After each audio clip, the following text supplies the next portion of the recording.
What's up, everybody? Welcome to Kinda Funny Games Daily for Monday, July 31st, 2023. I'm one of your hosts, Greg Miller, alongside Forbes 30 Under 30, a.k.a.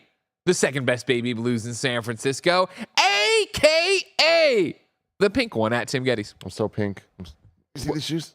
What? Usually when you really nail the outfit, when it's not just a black MeUndies shirt, you're dressing for something. Just because. Yeah, well, Joey went to the Taylor Swift Eras tour. She sure did. This weekend. She I sure didn't. Did. No. But I was feeling you're wearing the your Tom festivities, Cruise. so I'm wearing my Tom Cruise. I like that. Ethan Hunt I like that Eras tour. Yeah. And then, just like the outfit just works so well. So I was like, gotta use this up as much as I can before it's like not appropriate to wear anymore. I don't know when that'll happen because Ethan Hunt is forever. Sure. But sure. It's just timely, right? One day you're going to learn, Greg. I know you're not an action guy, but one day you're going to see Tom Cruise run and it's going to change you. I've seen him run. Yeah? Yeah. He runs so well. He does run really well. He runs so fast. Really well. Timothy Geddes. Yes. Talk to me about your Pokemon Go weekend, because I saw you out there carrying the palms. I saw you out there dressed completely in black in the sun. That was a choice. It's a myth, though. The whole wearing black thing with the heat. Yeah. It's a myth. It's mainly the pants.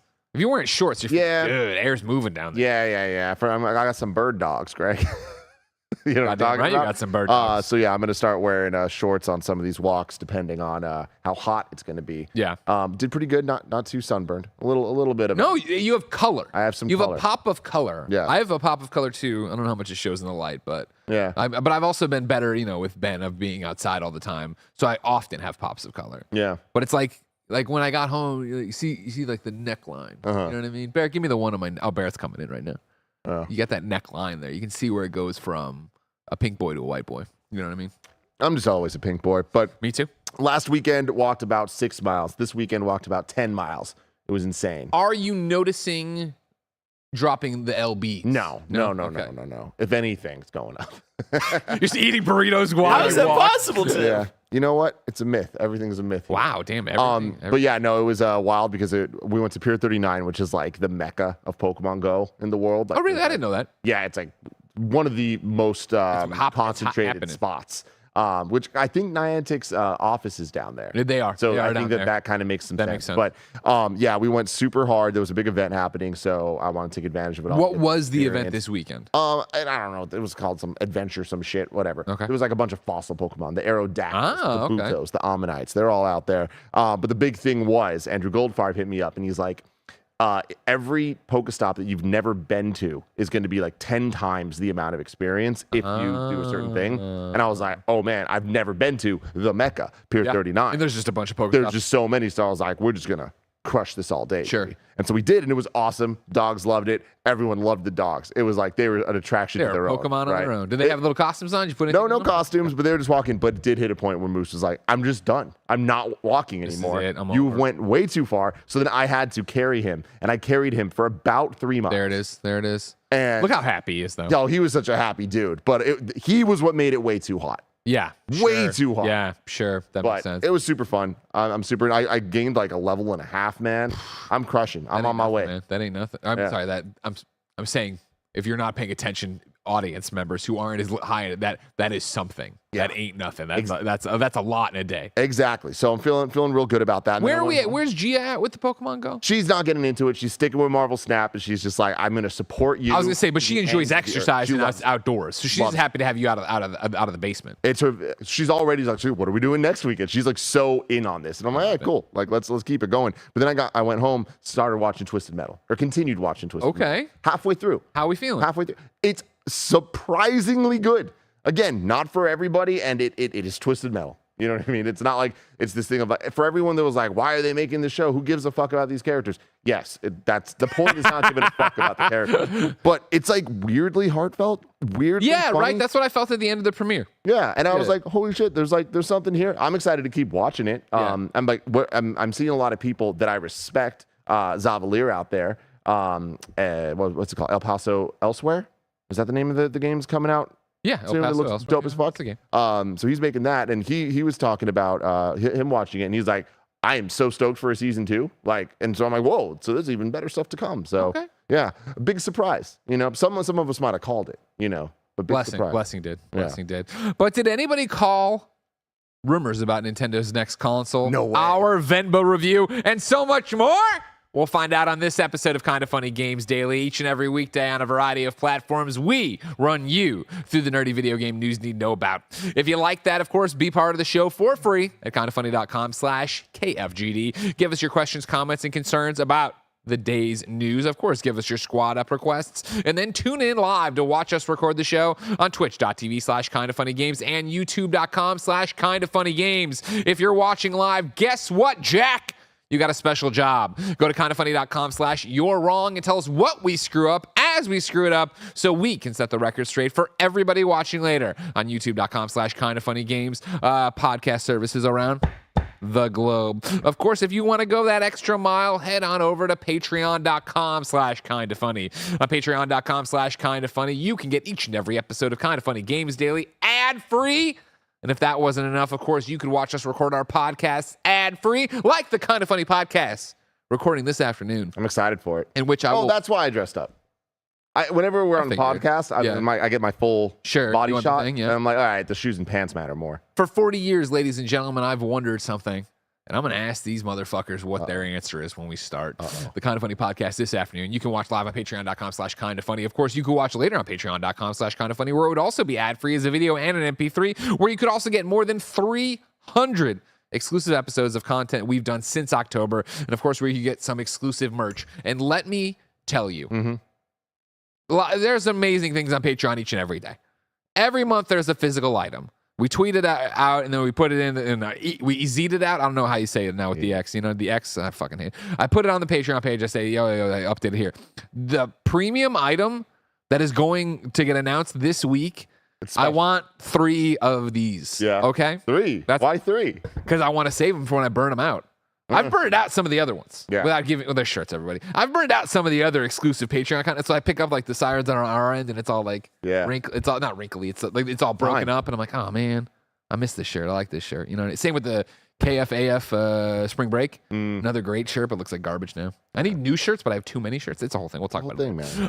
Look forward to that on patreon.com/kindafunny, of course, tomorrow. If you have no bucks to toss our way, though, of course, like I said, get the show for free and support us with that there Epic Game code, creator code, Kinda Funny, when you're checking out the Epic Store or when you're playing Fortnite, Rocket League, etc. on the platform of your choice. Housekeeping for you. One of the fundraising goals you helped us hit back during the launch of the spare bedroom was the 4 special presentations from Barrett. His third one is premiering tomorrow, and it's Zelda in Review Part 2. That'll be premiering at 2 p.m. tomorrow right here on youtube.com/kindafunnygames. Barrett, how stoked are you to have this monkey off your back? Very excited. It's been a labor of love. I posted up over on... Are we just do we have to call it X? No. Is that the thing? Is that the thing? We can keep calling it Twitter because it's a dumb name, and eventually it'll be dead, and we'll just go to Threads. Yeah. So I tweeted out essentially some fun factoids. Just like over the course of 6 months, put roughly 140 hours into 4 different Zelda games in total. I never keep track of how long it takes me to write a script. 5.5 hours of recording, 60 hours of editing, all put together into one 88-minute video, which will premiere tomorrow at 2 p.m. Pacific. It'll be me reviewing the Minish Cap, the Oracle games, and Tears of the Kingdom, talking about them all in their spoiler-filled glory, and adding them to my ranking, which has not been updated since Zelda in Review Part 1 came out in 2020, which is weird, Tim. Because I think of Zelda in Review as like a 2019 thing. I would think even 2017, you know what I mean? Time means nothing to me. I know. Nothing. But like that's because I worked on most of that project in 2019, and it's weird that Zelda in Review came out 10 days before we started working from home. Yeah. Which is really fucking weird. God, I hate it. Perfect timing though with the Oracle games just coming to Nintendo Switch Online last week. I know. I couldn't have asked for like better like slight promo on Nintendo's end of like, hey, Oracle games are out now. So there you go. Everyone get excited. Of course, that's there because of your support on patreon.com/kindafunny. Just like Kinda Munchies, we're doing a run of Kinda Munchies where Mike tries new foods and does weird things and people eat weird stuff. Episode 1 was recorded last week. I believe it's up on its own already. And then, of course, episode 2 recording today after this stream, or after Kinda Funny Games Daily on the stream, but it's all one stream. You know what I'm talking about. If that wasn't enough weird, out-of-pocket, kind of funny content for you. I went to San Diego Comic-Con and I hosted a game of Kinda Feudy after the premiere of Twisted Metal. The sponsored episode is up for free right now on youtube.com/kindafunnygames. How many times can people say chocolate? Find out and see which team wins the 3 PS5s. If you've never seen me work my magic at a San Diego Comic-Con panel, this is your chance to go in there and see me totally rip off Blessing's game and make the crowd play, and then just that. I think that's the drunk guy right there too. He was great. Now he wasn't. There was always that line with it being a drunk guy. Yeah, he was the fun good drunk guy. He added to the content, but even surprisingly, he wasn't even the most like not paying attention. It doesn't matter. It's a great episode of Kind of Feudy. If you've never seen Kind of Feudy, you should check it out. Then go to patreon.com/kindafunny, where you can get a whole bunch of different Kind of Feudy episodes. Don't mention in the comments my sunburn. Thank you to our Patreon producer who sees all the Kind of Feudies, Delaney Twining. Today we're brought to you by Honey, BetterHelp, and Shady Rays. We'll talk about that later. Yes, we will. For now, let's begin the show with what is and forever will be the Roper Report. Time for some news. 8 items on the Roper Report. A baker's dozen. Number 1 with a bullet, ladies and gentlemen. Sources say Nintendo targets 2024 with next-gen console. This is Andy Robinson at VGC. Development kits for Nintendo's next console are now with key partner studios, with launch planned for next year, sources have told VGC. According to multiple people with knowledge of Nintendo's next-gen console plans, the company is likely to release new hardware during the second half of 2024. To ensure that it will have ample stock available on day one and to avoid the kind of shortages seen with the PlayStation 5 and Xbox Series X/S. Although specific details on the console are being kept closely guarded, those VGC spoke to indicated that the next-gen console would be able to be used in portable mode. Yay! Similar to Nintendo Switch. 2 sources VGC spoke to suggested that the console could launch with an LCD screen. Boo! Instead of the more premium OLED, in order to bring down costs, especially considering the increased storage needed for higher fidelity games. The current Switch comes with just 32 gigabytes of internal memory, while many current-gen PlayStation and Xbox games are over 100 gigabytes. Like its predecessor, the new Nintendo console will also accept physical games via a cartridge slot. Yay! Sources say. Other details, such as backwards compatibility support for Switch games, physical and digital, remains unclear. Nintendo did not immediately respond to VGC's request for comment on this story. Tim? Not surprising. Is it finally time? Yes. I mean, it all makes sense, right? Like, it's one of those things we've talked about this for so long in some way, shape, or form. We here are still talking about the successor, what that looks like, what it's going to be called, how it's going to function. Super Nintendo Switch. We'll see. I feel like that's very doubtful, but again, it's Nintendo. There is no predicting. Put up the WNDs in the chat. Weird Nintendo decisions. Come on, chat. Left and right. I had a moment of realization about a week ago, Greg. I was getting into the shower, getting my shower thoughts going. Were. Getting all warmed up, soaped up, all that stuff. You putting the soap straight on your body? You putting it under like a loofah or a rag? It's a loofah type situation. There's been a debate at this office that concerns me.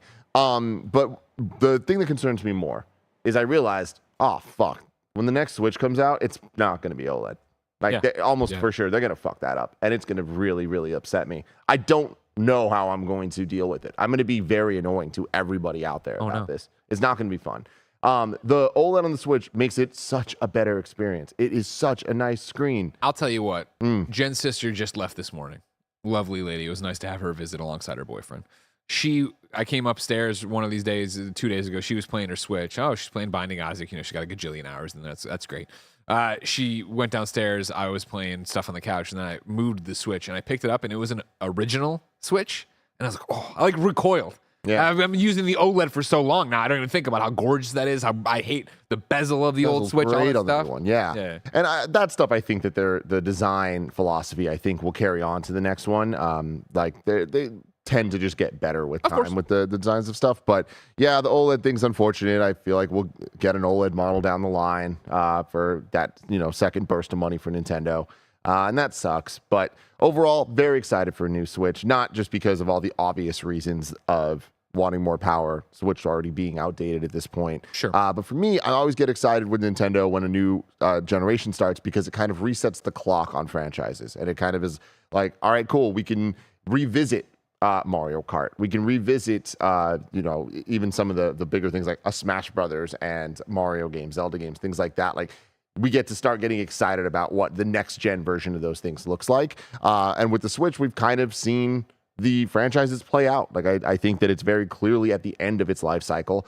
We still have a handful or more of games coming out of different degrees of importance and like weight for people, but we have Mario Wonder, right? A new 2D Mario game. That's obviously a huge deal. But even besides that, we got the WarioWare we were talking about. Let's got some other ports. Luigi's Mansion to Dark Moon being ported from the 3DS. I imagine we'll still continue to get more ports. There's no way the Switch ends its life without Wind Waker and Twilight Princess being ported. So yeah, I'm just excited for that, for like being able to get to that moment where we're starting to get the big teases for what's next. Big games. Yeah. Co-op 64 writes in, just like you can for free at kindafunny.com/KFGD and says, good morning, Greg and Tim. With the news that we could be seeing a new Switch in late 2024, what do you expect the rollout of the console to be? Clear your mind, Timothy Geddes. Will we get any more directs focused on the current Switch? Yeah. You have to, right? Yeah. Yeah. Because you figure, well, hold on, I guess I should read through all these before I get there. Yeah. Will there be any more bangers for the original Switch after Mario Wonder? That's a no.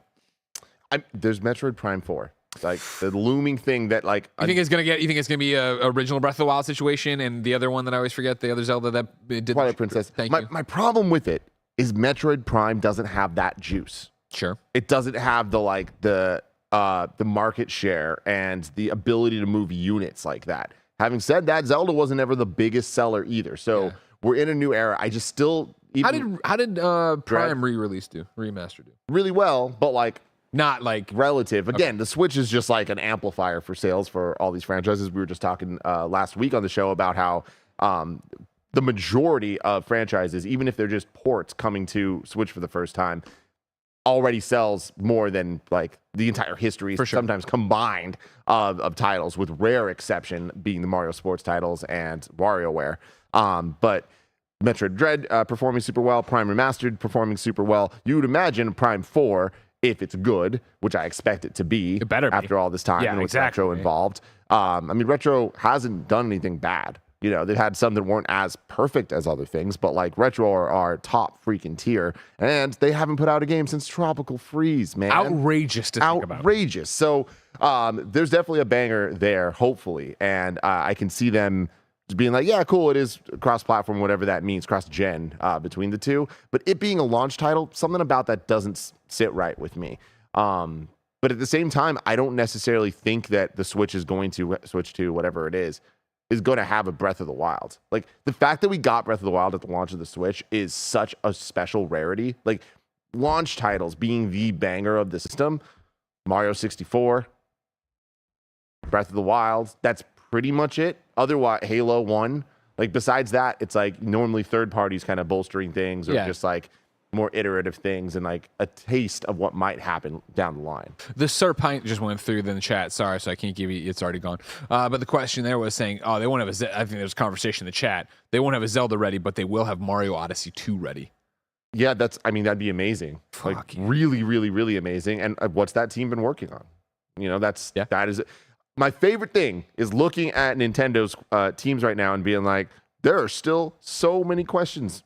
Same thing with PlayStation. Like PlayStation Studios and Nintendo, Xbox, we know. We kind of can look at all their first parties and make either educated guesses or we explicitly know. Or they've told us like, yo, we're working on games. They're coming. What they're working on. The dominoes are lining up. God damn it. And so I think that with PlayStation, because of what its showcase was last a couple months ago, where it focused so much on the multiplayer side of things, that left so many single player focused studios with us being like, what's it going to be? When's it going to be? All of that. And we're going to get those answers eventually. Yeah. With Nintendo, there are still so many teams that we just don't know what they've been working on, or what they've been working on in the last couple of years hasn't been like the highest profile stuff. Like the Mario Kart team put out Mario Kart 8 Deluxe and ARMS. And then there's been all the Mario Kart 8 DLC, right, which is, you know, I'm not a scientist, not a game developer, but all that is for the most part, courses that already exist being reimagined in the Mario Kart 8 style, which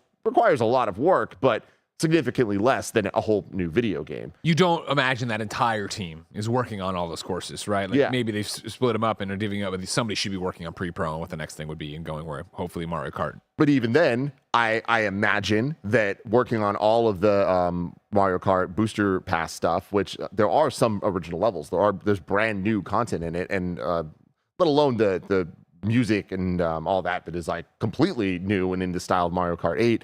I can't imagine that the entire DLC project was any more laborious than the porting of Mario Kart 8 Deluxe to begin with, and they did that alongside ARMS, which was a brand new IP and brand new game, completely different than what they've done before. So what else have they been working on? I imagine there has been something. Is it another Mario Kart, or is it something different? Grezzo, what are they up to? Then the Mario teams are really interesting because you look at Nintendo EAD and it gets complicated with how they name themselves and even like who's working on what. I feel like it's more director focused as opposed to like team focused. But what is the Odyssey team working on? Now that we have the Mario Wonder team, like how many of the people that worked on Odyssey are actually working on Wonder as well? They do share a lot of resources in that way. So it's going to be interesting to see when those questions start to be answered and what that looks like for the launch title. If obviously the strategy worked for Nintendo, have Breath of the Wild, have this amazing game alongside amazing hardware that gets people excited. Yeah, people are still excited about the Switch and the concept of the Switch. Will the Switch 2 have the same type of the whole world is in on this factor, or is it going to be? It won't be a Wii U situation, but like, will it kind of just be like a GameCube situation after the N64 or something like that for modern times? I don't know. And then you really got to look at one thing, Greg. Yeah. Animal Crossing. Exactly. That's my thing is I don't know if Switch 2 out the gate blows the doors off, can't keep them on shelves. Oh my God. Like I don't, that's always lightning in a bottle, hard to predict, yada, yada, yada. It's more of when it's got an install base and yes, the next Animal Crossing, the next Mario Kart, the next Zelda drops. That's when it's like, they are going to be fine. As long as they don't make a WND and totally change control methods and this, that, and the other and ditch the portability. And yet, like, if they just make the Switch better and then make the games people love for it, they're going to be fine. That thing's going to sell just fine. Yeah. Co-op 64 has one final question for you. Will the announcement come for the new Switch, obviously, from a YouTube video on a random Thursday in October, like the original Switch? I don't remember feeling like the Switch was just like farted out. I remember it being a big deal. We all watched. Oh, I mean, it was farted. Was it? I don't remember that. There was you know me, I don't remember any history. There's just a tweet that went up of creepy Mario behind like peeking out the curtain. Yeah, well, that was like, we have something coming. Like, yeah. Well, that's like teasing an announcement. That's not the announcement. Yeah, but then the announcement was just a YouTube video. I mean, like, it wasn't a Nintendo Direct. It wasn't a press conference. That's all that's being said, right? Like, like it being farted out, like all these things are just farted out to some extent. But I don't think it'll be in a doing it. They're just farting around. I do think it'll be a standalone, bespoke piece of content that goes out, and I imagine, yes, they will also tease it. It won't just randomly. There's not just going to be an announcement of the next Nintendo console. There'll be an announcement of that announcement. Announcement. Yeah, which God, I'm excited for. And do you think like the big like conference that they did for like, kind of diving into the Switch and stuff, do you think it'll be as goofy for the follow-up console as it was for the original Switch? Because let me tell you, when they hope not. presented, I hope so. Remember ARMS? Remember when they presented ARMS? Fucking awesome.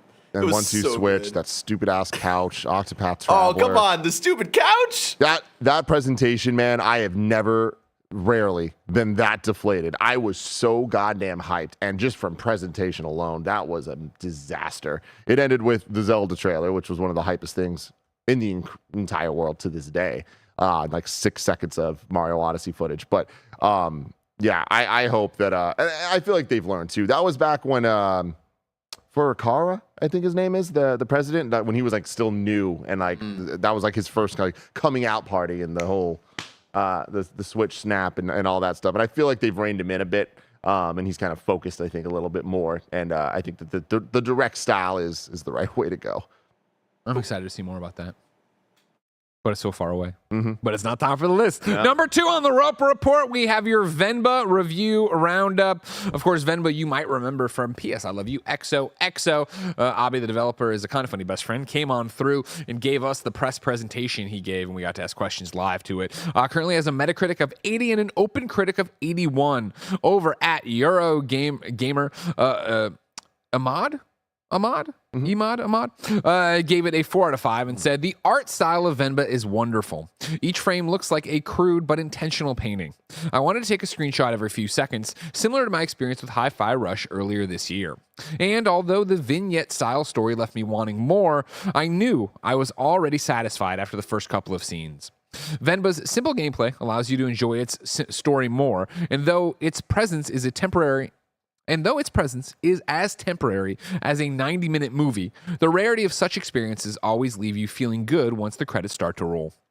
The day prior to playing Venba, my sister and I made biryani together. But after this experience, I wanted to do it all over again. Nicole Carpenter over at Polygon gave it a recommends.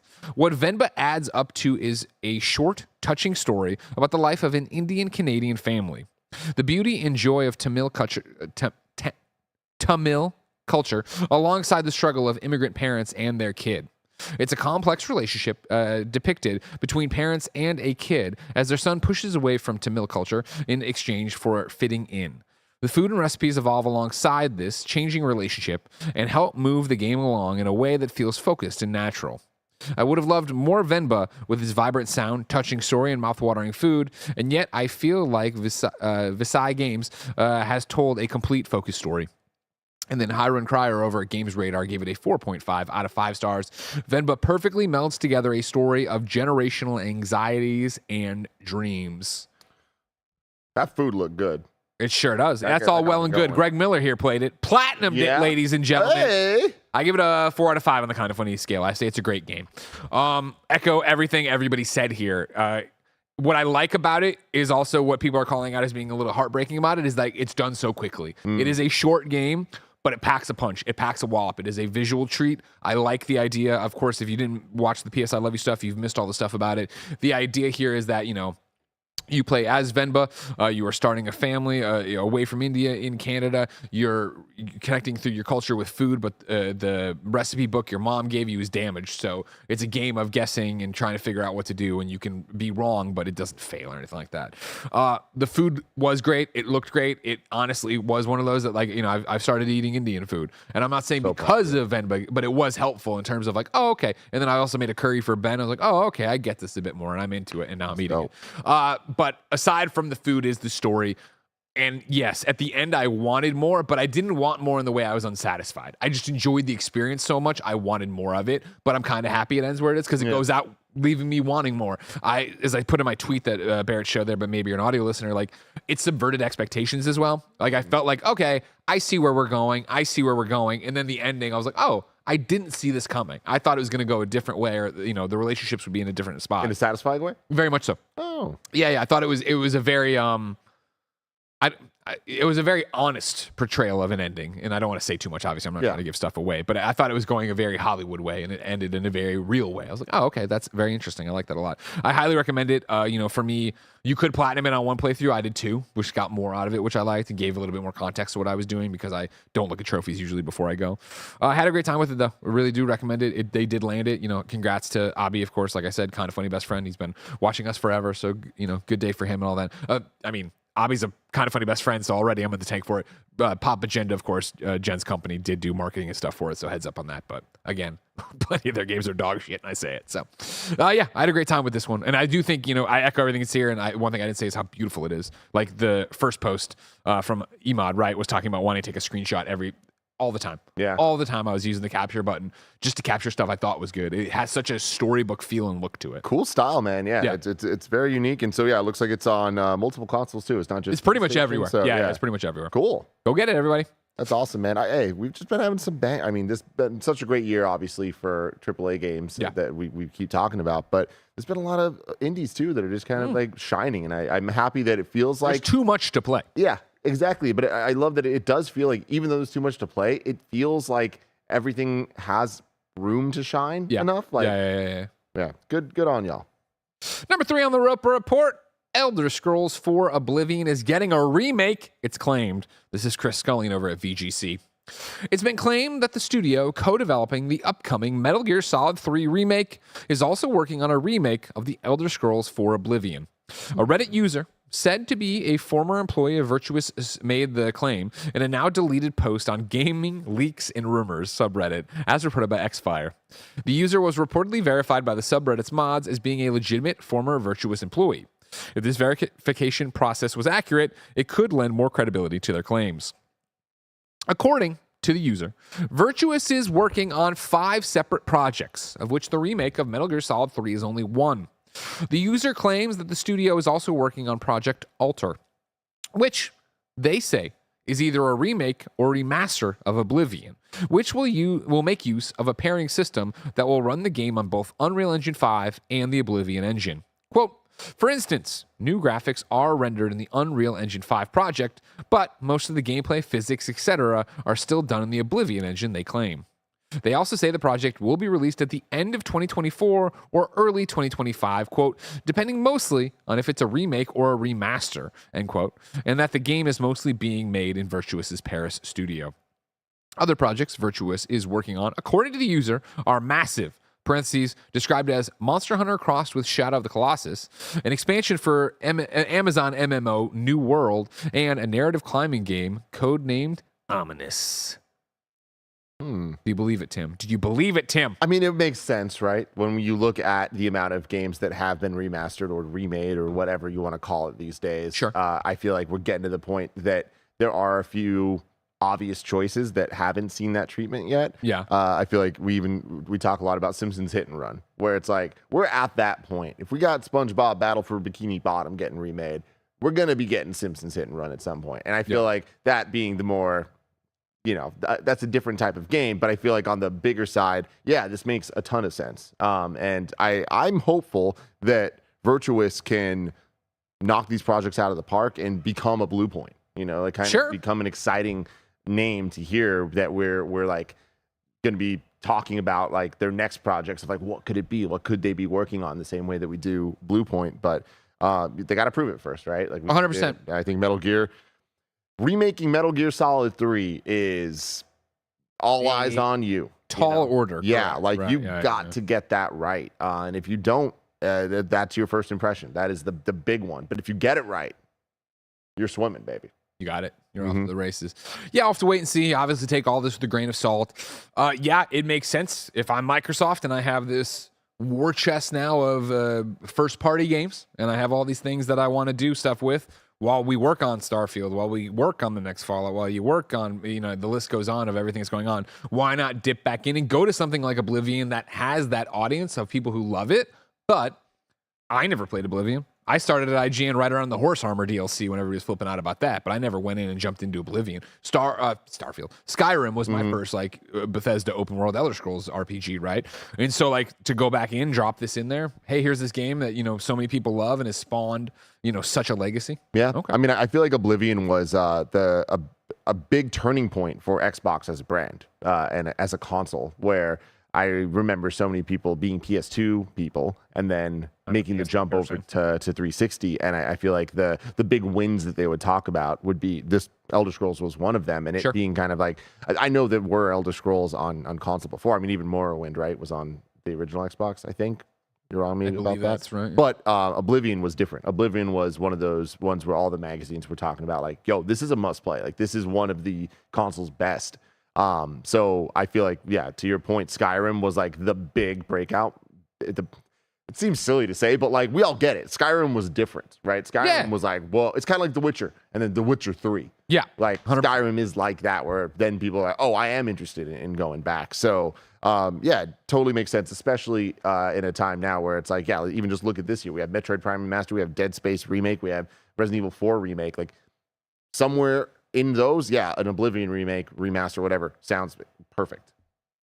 We'll have to wait and see, ladies and gentlemen. Just like you, if you're not a subscriber on patreon.com/kindafunny. Why, you may say? Well, guess what? We're about to go to sponsors, but if you're on patreon.com/kindafunny, you don't have to listen to any of our shows or watch any of our shows with ads. Plus, you get a bevy of bonus content. You will get an amazing freaking shirt this very week, this month in August when that starts off. And then so much more. Of course, you can watch the podcast live today. Kind of Funny Podcast. Tim's dressed up for it. I got a question. There's a million things happening on Patreon, but you're not there. So here's a word from our sponsor. This episode is brought to you by PayPal Honey, the easy way to save when shopping on your iPhone or computer. Did you know it only takes a few seconds to get it? That means if you go to add it to your laptop or iPhone right now, you could be done before this ad read is even over. And you know what else works fast? Honey's deal finding abilities. Honey is the free shopping tool that scours the internet for promo codes and applies the best one it finds to your cart. When you check out, the Honey button appears. All you have to do is click apply coupons. You wait a few seconds as Honey searches for coupons it can find for that.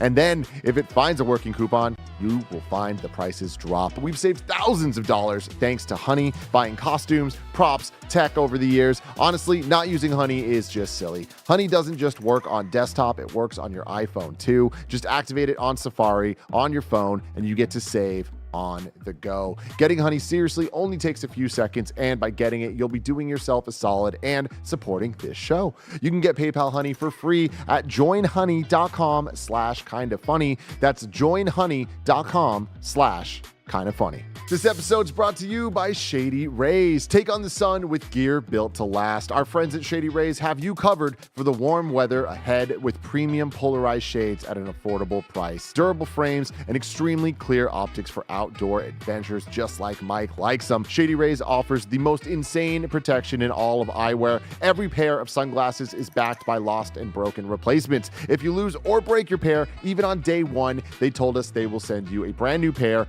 no questions asked. And every purchase supports the Shady Rays Impact Program, which works directly with nonprofits and their communities to empower and make adventure accessible for all walks of life, from childhood cancer patients to young adults with serious health conditions. Exclusively for y'all listening right now, Shady Rays is giving out their best deal of the season. Go to shadyrays.com and use code KINDAFUNNY for 50% off 2+ pairs of polarized sunglasses. Try for yourself. The shades rated 5 stars by over 250,000 people. Again, that's shadyrays.com. Use code KINDAFUNNY.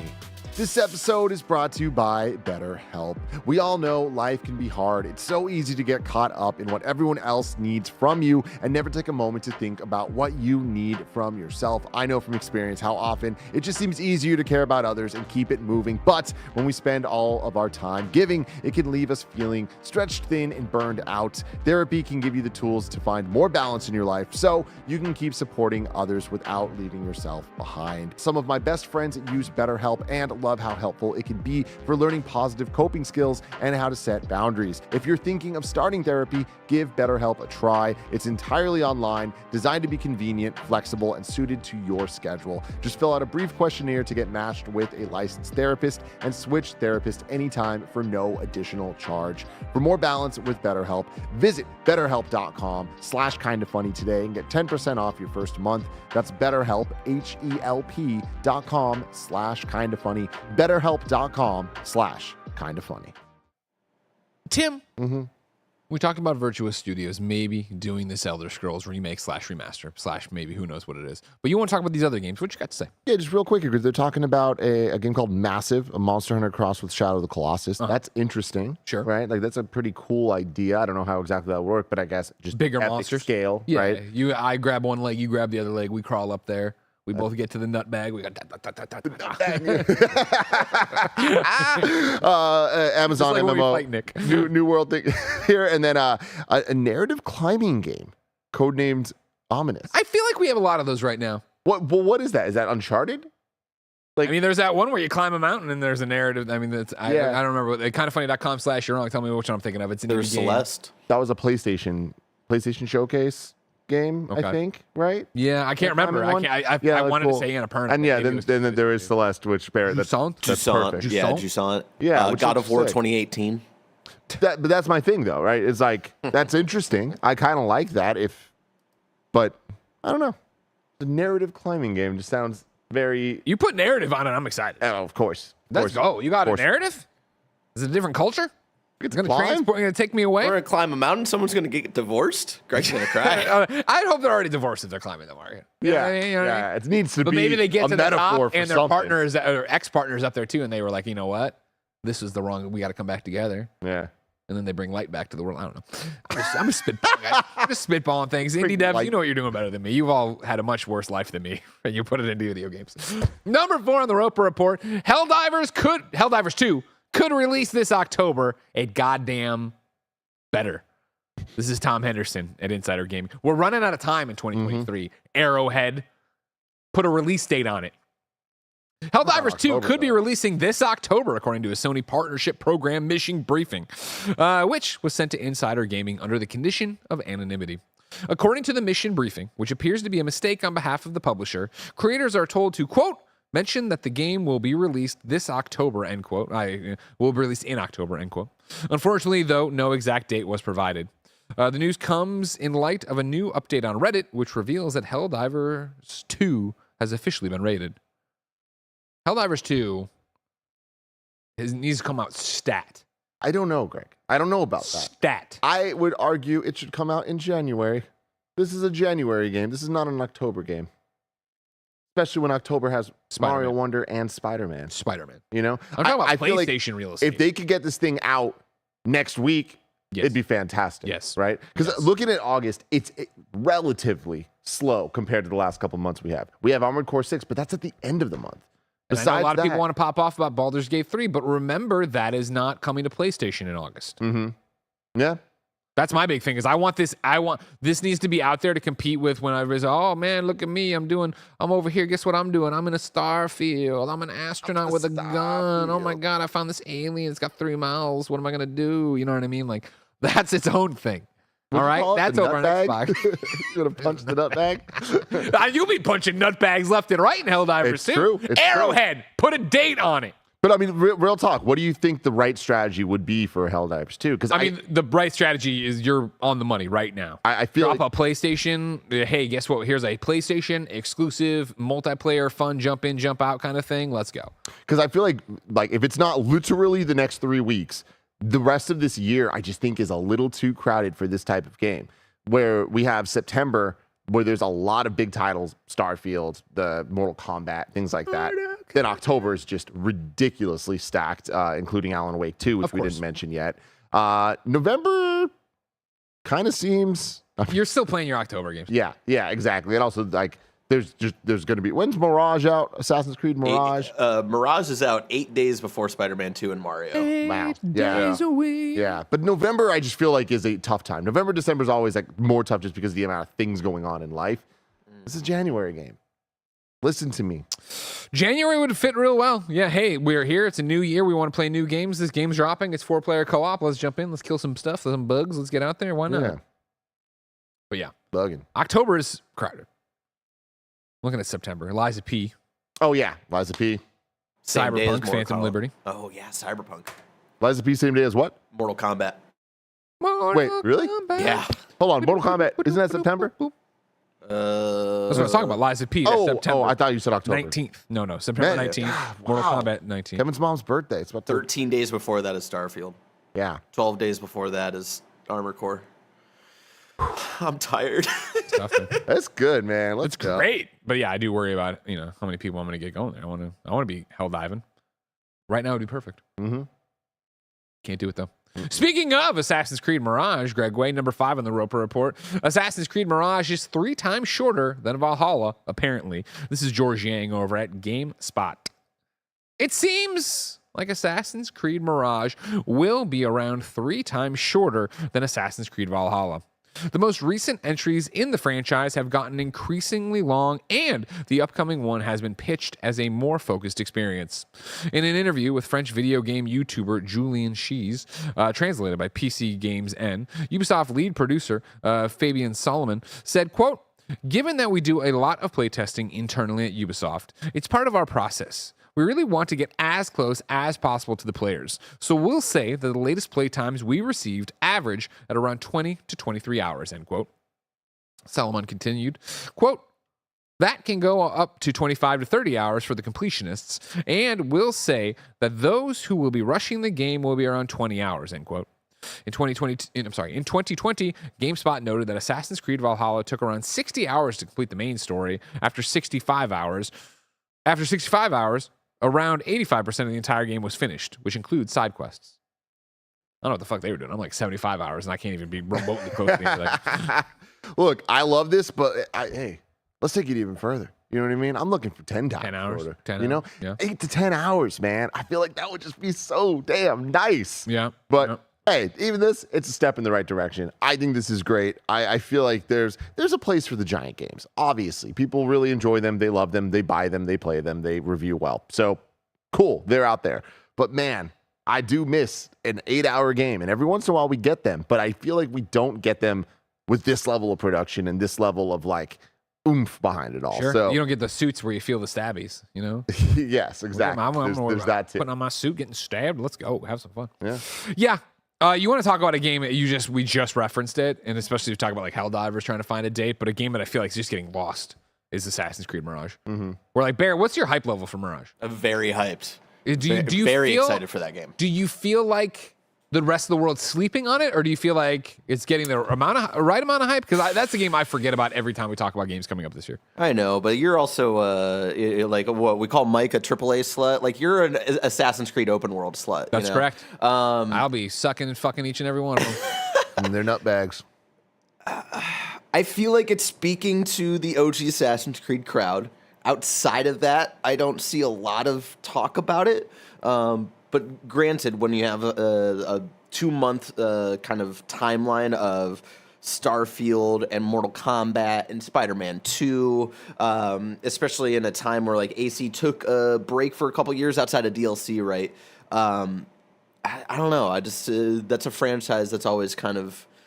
I never feel like there's excitement going into it, and then when it comes out, people are like, "Oh yeah, this one's great," or you know, with Valhalla, it was a little bit more of like, "Oh, there's too much," or "Oh, it's so good," and stuff like that. So I never feel like there's a lot of discussion before an AC game, but I'm personally super stoked for it. I'm stoked for like a 20-hour experience akin to Assassin's Creed 2 and Black Flag and all that stuff. So.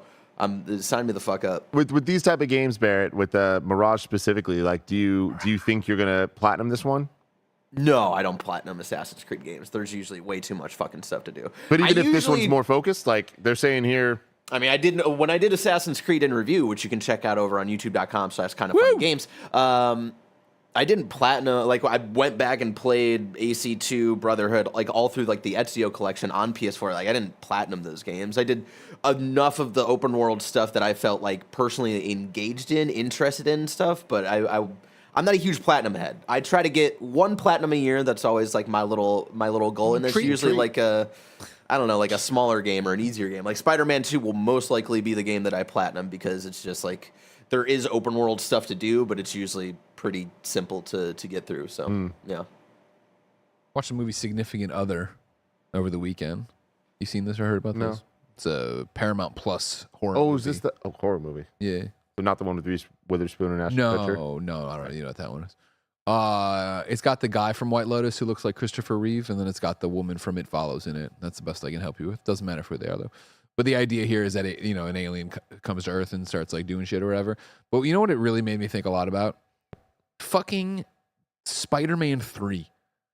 Remember when the goddamn symbiote just landed next to Spider-Man? Yeah. That was how they did that. That's how they explained it. It landed next to Peter Parker's moped and got on him that way. Yeah. I remember, you want to talk about like I do, Greg. Toxic fandom. Mm-hmm. That was me in that theater watching that movie. Yeah. Because I remember, like, I'm watching Spider-Man 1. I can't, in that period pieces, obviously, but like, oh my God, what a great movie. Spider-Man 2, they ended there together, blah, blah. I'm like, Sam Raimi can do no wrong. So when Spider-Man 3 comes around, we're talking about the symbiote. I'm doing, like, you hate me now, and I understand that, but you would have loved young Greg. Of course. Because young Greg, stars in his eyes. I'm watching Spider-Man 2 again, and I'm like, look at how J. Jonah Jameson. On your UMD, on your PlayStation I was Portable. watching UMDs. You don't know what to do, brother. Watch how J. Jonah Jameson's son, the astronaut, makes this leap, and the cops won't do it. I'm like, he's got the symbiote. That's how they're gonna explain it. This is gonna be fucking awesome. And Sam Raimi came out dressed like a goddamn naval officer and just shit all over it. So good. Couldn't even watch WandaVision. Gonna make a Wanda movie. Can't even watch WandaVision. Fucking Sam Raimi. You know what I mean? Stick to Evil Dead, Sam. I'm with Landed next to him. They were like, that's it. Well, this is the best we can do. We got a lot to shove in this movie for no reason. Greg, we'll just have it land next to him. I know we're going long on this already. The 8 billion people on the planet, this thing lands next to Spider-Man. Of course it does. Of course it does. I'm a little worried about Spider-Man 2 from Insomniac. I shouldn't be, and I'm actually not. I'm just being dramatic here. Sure, I like it. But like, it's hard to get a Venom story right. Venom. It's real hard, man. And like, I feel like they're gonna do it. I feel like they're gonna pull it off. But like, we'll see, man. They're playing with fire here. They know that. Yeah. I think, and that's what I keep going back to when this comes up in conversation. And like, Insomniac knows what they're up against. They know how we all talk about it and what's in Spider-Man getting, not screwed over, but not getting Game of the Year awards because it was up. I think there's a lot of chips on a lot of shoulders in Insomniac, and I think they're going to come out swinging. And I'm pretty excited swinging? Swinging from the old nutbag. Number 6 on the Roper Report. Hit MMO Final Fantasy XIV is finally, and The Rock means finally, coming to Xbox. This is Ethan Gotch over at Kotaku. At long last, Xbox owners will soon get to enjoy the MMORPG PlayStation players have enjoyed for nearly a decade. Final Fantasy XIV is headed to Xbox Series X/S in spring 2024 after being a PlayStation console exclusive since 2014. Producer and director Naoki Yoshida, right? I got that? Naoki Yoshida made the announcement on stage at the game's 2023 Fan Fest in Las Vegas, Nevada, alongside Microsoft's gaming CEO Phil Spencer. The Xbox Series X/S version will offer 4K graphics and faster load times like its PlayStation 5 counterpart. While the full release is still almost a year away, an open beta will be available for players to try much sooner when patch 6.5X arrives in the months ahead. Congratulations, Xbox. Hell yeah, man. This is great. Congratulations, fans. Very surprised it took this long. Yeah. But happy it's happening. And I feel like Final Fantasy XIV is a platform to itself, and I love that more people are going to be able to play this thing. I feel like that's just great. I'm sure Michael Heim is extremely excited about it. I'm sure he is. And God bless you, Michael Heim. Get out there and enjoy things. Number 7 on the Roper Report. PS5 beta finally adds support for Dolby Atmos HDMI devices, among other things. This is Wesley Yin-Poole at IGN. Sony is rolling out a new PlayStation 5 beta that adds a number of new features, including Dolby Atmos HDMI device support. The new update, released today in beta form, adds audio options that allow 3D audio powered by Tempest 3D audio tech to be used with compatible Dolby Atmos-enabled HDMI devices such as soundbars, TVs, or home theater systems. Go wide, Barrett! What? It's happening? You had your hands up this entire time. I'm like, what the fuck is happening? You read this headline, and I was like, no, this can't be. What? This is a game changer for me and me alone, Greg. Yeah, it's a big deal for you. PlayStation's 3D audio is fantastic. The Tempest stuff is so good, but it's been limited to just the freaking headphones, or even worse, TV speakers. What the fuck? No. Yeah. I've had to just sit with like 7.1.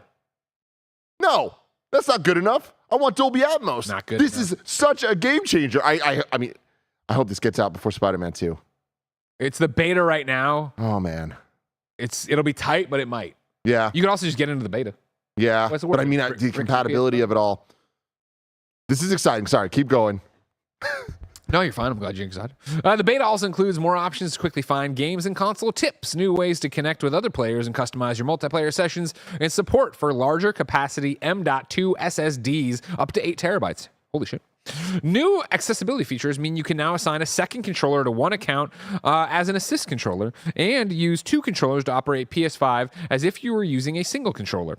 This means you can now play games collaboratively with others or help a friend or child play a difficult section of a game. Meanwhile, there is now an option to turn on haptic feedback effects while using your PS5 with DualSense controller, the DualSense Edge controller, or PSVR 2 Sense controllers. This means system sound effects for certain events, such as checking a box, or when you get a notification or boot up a game, are reflected physically through haptics. Improvements to social features include a party UI update, which means you can now invite a player into a closed party without automatically adding the player into the group or creating a new group, and share screen preview, which means when someone's sharing their screen in a party, you can join. You'll now see a preview image of their share screen even before you enter the party. Hopefully, you can now react to messages with emojis. Other highlights include the ability to search for games in your library. And I know it was already there. This is a hypo. There you go.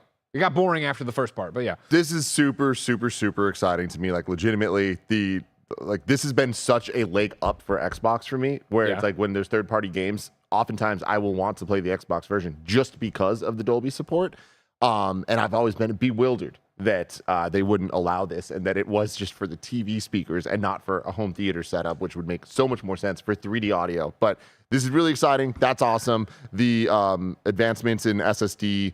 Put in the big drive. Put that big drive in up there. to 8 terabyte. That's insane. Shove it in. 8 terabyte SSDs like that. Like that's I don't even know that they exist. I'm sure they do, but like I WD Black is making them right now. Yeah. But hey, this is all great stuff, and this is what happens when we're this many years into a console's life cycle. But I appreciate that the tech, someone's out there caring about this stuff. And the haptic feedback stuff sounds cool too. Like these all just sound like great quality of life stuff that people are actually asking for. And now, if I'm this excited about the Dolby thing, I hope there's people out there that are just as excited about some of these other updates. M. Dwan is going off in the chat over and over again saying you can mute the beep now. Did I read that and it didn't register, or is it that you're saying like it wasn't in there that you're going to be able to mute the fucking beep like when you go beep beep when it turns back like this morning? I'm like, I got to get you off the ground, PlayStation 5, because again they were down, people were sleeping in my entertainment area, so I brought my PlayStation to the upstairs TV. But then I was like, all right, well now Ben is gonna be crawling around here today. I gotta yank it out. I'm like, I'm sorry, you're gonna bitch at me later. Just yank the power right out of it. It gets so mad at you. Beep, beep, beep, beep. I do like the beep though. Yep, I wouldn't want to mute the beep now. The beep calls out every time. Yes, the piercing beep you can mute. And they say I think it's just for turning it on as well. Cool. Jesse Reed saying Corsair makes an 8 terabyte M2 drive. It's $875. Yeah, that is prohibitively expensive, but very cool. And a couple years from now, that'll be affordable. Yeah. Eighth and final story for your Monday as you start your week. Hasbro wants Xbox to bring back Activision's Transformer games via Game Pass. What a headline. Yes. Jordan Midler of VGC. Hasbro has said it would like to see Microsoft revive Activision's old Transformer games via Game Pass. Activision released several Transformer games during the Xbox 360 era that are now no longer purchasable digitally due to licensing issues. These are the ones from High Moon Studio, right? Yeah, so War for Cybertron, Fall of Cybertron, and then there was also one that was, if I remember correctly, there was two more. One was Transformers Dark of the Moon, like licensed game based on the movie. Yeah. And then there was one that was like a weird multiverse thing that was like the movie characters with the cartoon ball and war for Cybertron characters. We're still in the article here, sorry. However, now following the imminent deal that would see Microsoft own Activision, Hasbro is hopeful this could spark a revival. During an interview with Transformers World, the Hasbro team said, quote, sadly, apparently Activision's not sure what hard drives they're on in their building. When a company eats a company, that eats a company, things get lost. And that's very frustrating. Hope is that now that the deal is moving forward with Microsoft and Xbox, they'll go through all of the archives in every hard drive to find it all because it's an easy Game Pass ad. We want those games back up for people to have a chance to play, end quote. I have been wanting to replay these games for so long, and they do not make it easy at all. But yeah, they're very, very great games. Like 8.5s, but like hard 8.5. I remember these being a big deal at the time. Yeah, and they're awesome. Like they're legitimately awesome, cool story. Like just it's dope. It's a Transformers game, and it's like it wasn't them trying to like serve anything, but just making a dope Transformers game. And these were coming out at a time that the brand wasn't tainted yet. Like it wasn't like now everyone hears Transformers and it's like eye roll or like, oh, Michael Bay, worst things ever. Like this was I feel like a pillar of Transformers. Like, oh, you can't, look at that Triptychon out there, man. It's a big ass dinosaur robot. Yeah.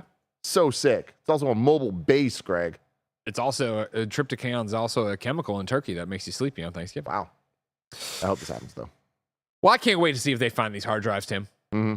But that's so far away. If I wanted something more immediate, say what came to the mom and grab shops, where would I go? The official list of upcoming software across each and every platform as listed by the Kind of Funny Games Daily show host each and every weekday.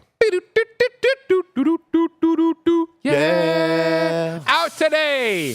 Trine 5, A Clockwork Conspiracy is on everything. Rise of the Triad, Ludicrous's edition is on PC. F1 Manager 2023 is on everything but Switch. Gust of the Wind is in early access on PC. Venba is on everything. And Aria's Melody is on everything as well. Deals of the day for you. Venba is up right now on Xbox Game Pass and PC Game Pass. So Xbox and PC Game Pass, you can just go get Venba right there, and you should because it's great. We asked people watching live on twitch.tv/kindoffunnygames and youtube.com/kindoffunnygames to go to kindoffunny.com/and tell us what we screw up as we screw it up. What? You are wrong. I said like Vince McMahon, though. Yeah. Ian Call says, let's get real. Wearing black in the sun is a heat risk, not a myth. Respect the sun or meet your peril. Myth. Bander SN says, Grezzo is currently working on Jet Dragon for iPhone. Their last game was a Miitopia remake. Yeah, in 2021. Nawaji's Eyes says, I said it Tamil. I said, well, no, I don't know. But it's called Thamil culture, Thamil food. Thank you very much. This is part of the problem for Abi. He made a great game, but there's no VO. So you know what I mean? I'm reading it off the page. I'm doing my best out there. Similarly, Tundra Boy says, Jusant was shown during the Xbox Bethesda showcase this year, not the PlayStation showcase. Great. I don't know what this is, and there's no source. We didn't do anything wrong there. I don't know about this thing either. Okay, a deal of the day for you from Charles Jacobson. You can get the WD Black 4 terabyte SSD for 60% off on Amazon right now. 1 gigabyte is 63% off. Oh, God. Fucking God damn it. Here we go. Oh, no, don't. Cozy Bear's coming in here carrying water for Sam Raimi. His name was on the fucking picture. All right?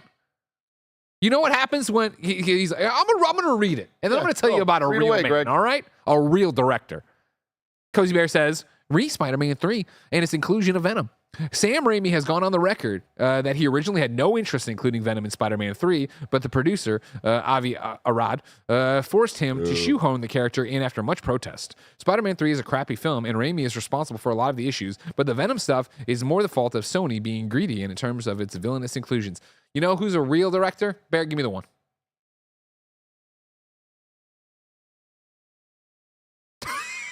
We got there.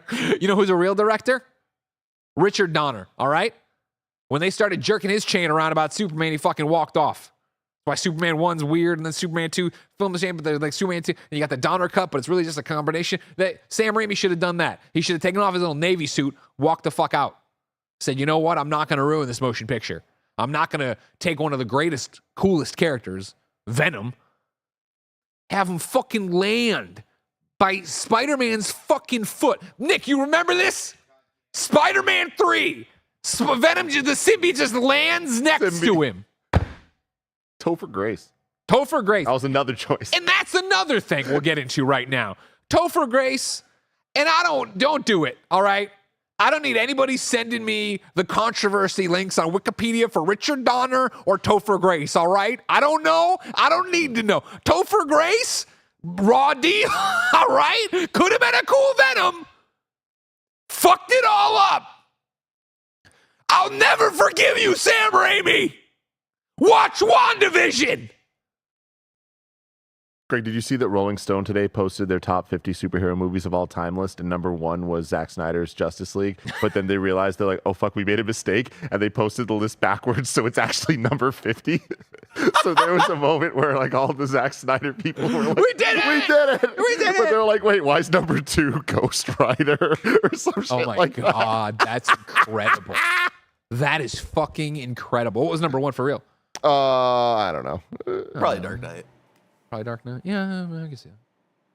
Or like one of the Spider-Man. While Tim looks that up, ladies and gentlemen, I'll remind you that this is Kind of Funny Games Daily. Each and every weekday on a variety of platforms, we run you through the nerdy video game news you need to know about. If you like that, be part of the show for free at kindoffunny.com/KFGD.